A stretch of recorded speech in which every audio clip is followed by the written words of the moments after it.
Hello guys, good afternoon everyone. Kain po tayo ng lugaw. Lugaw para sa mainit na panahon. Oh, anong oras na yung lunch ko, launa na. Ganito talaga guys ang dito. Ang lunch ko dito. Hmm.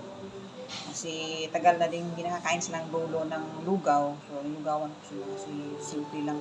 May subak lang na kunting giniling na baboy.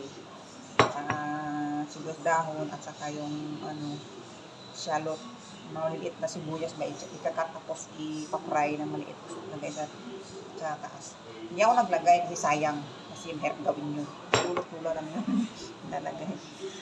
Okay, kain tayo guys. Bye-bye. Let's eat ng lugaw. Kahit lugaw lang yan, blessed naman pag may ganyan.